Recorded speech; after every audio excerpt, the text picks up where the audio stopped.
So whatever happened to that game? One of those games that growing up, or perhaps a short time ago, you were really passionate about, you really enjoyed playing, you invested your time, you built that community, and then it just kind of faded away.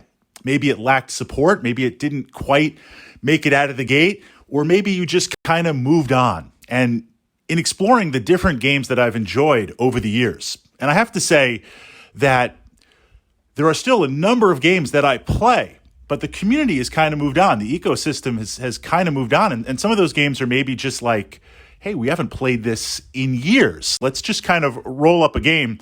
And in approaching it from that perspective, it's interesting once you have a little bit of distance, or once you see certain games that you used to play against other game theory and other game designs, it shows a lot of comparison. It shows a lot of interest. So I'm going to share one game that I used to play the heck out of this game, and still do from time to time, but it had some challenges. Now, deep in the back of the Fritz closet are a number of classic titles like Dark Future, Space Fleet, and other type of games that I pull out every now and then, usually when I'm looking for some bits or some miniatures or some dice that fell behind, or every couple of years I try to rotate stuff in and out. Star Frontiers Nighthawks, and Star Frontiers in general. Now, this was a TSR kind of alternate world RPG that, at the time, my experience, my opinion of it at the time was it was trying to be Dungeons and Dragons in space. Now, it was a D10 system. It was sci-fi. It had certain role-playing elements, but it never really quite took off. I mean, certainly it had its own miniature line complementing the D&D minis at the time. It had a number of supported modules, and I enjoyed playing it tremendously. Alpha Dawn, because this was a chance to play D&D in space. This was my first true role-playing game outside of D&D with my friends, and set in a space sci-fi environment. It was really, really exciting.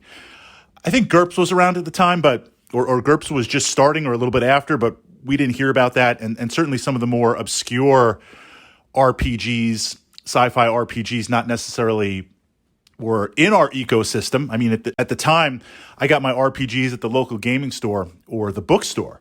And going in there and seeing the cover of Star Frontiers was amazing. So I played the heck out of that with my buddy Naps and a few other guys. And then TSR released Nighthawks, essentially space combat. And this was one of the first space combat games that we got to jump into that was very, very tactical. You had the Starfield map, and you had the little hexes that you can move around, and you had the tokens and counters for your ships. What was interesting about this game was that not only could you bring your Star Frontiers characters into that environment, I mean, literally expand that into space battles. Now, BattleTech did that also at the time. You could fight with your stuff in space. You could land on the planet and do your mech battles there, that back and forth. But that was always kind of a little bit more abstract. And BattleTech at the time, we were focusing mainly, of course, on tabletop mech versus mechs. But to jump with my characters into space combat was pretty amazing and a lot of fun. I mean, you could save up enough credits and buy yourself a spaceship and deal with pirates. And then you could do boarding actions and take it into space and fight. And there's, of course, maps for the ships. I mean, it was a lot. The challenge, a lot in a good way, the challenge that I found in playing it at the time, and now years later, maybe once a year we kind of pull it out and say, let's give it a go. The game was not really optimized for mass space battles where you have 10, 15, 20 ships on each side. That's not to say you couldn't do that. I mean, it's not a criticism of the rule set, but it was more of I won't say skirmish, but a lower type engagement, 2 or 3 ships, maybe like a Star Trek type battle, as opposed to Defend Deep Space Nine or something like that, Borg Attack. But naturally, you wanted to play in on that level. The other aspect, I won't say the design of the miniatures. They looked kind of clunky, kind of sci-fi, retro. Some like the Sathar ships looked really, really cool. The battleships looked really cool. Other ships just looked kind of literally like a generic rocket. some of the frigates and things like that.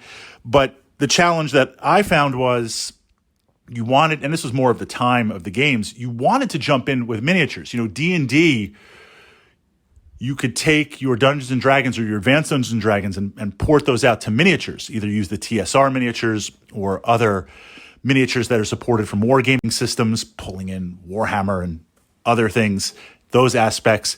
There was no sci-fi complement. So you were kind of forced to use the Star Frontiers.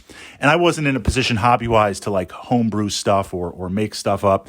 So we always make up models. We always wanted to jump in with models, but that was a limiting factor in it. So as a result, it tended to be more the type of thing where we would use the rules as kind of a shell for our RPG games and have some space battles and board some ships and do some of that type of stuff with our characters. The mass battles we'd set up, and usually we would just kind of putter out halfway along and be like, okay, let's go back to Star Frontiers or let's play some D&D. But I will say it was one of my first introductions to mass space combat. It was a lot of fun. It holds a fond memory, and the artwork was fantastic for the time, and some of the pieces still are, that really kind of captures that believable sci-fi and space type combat.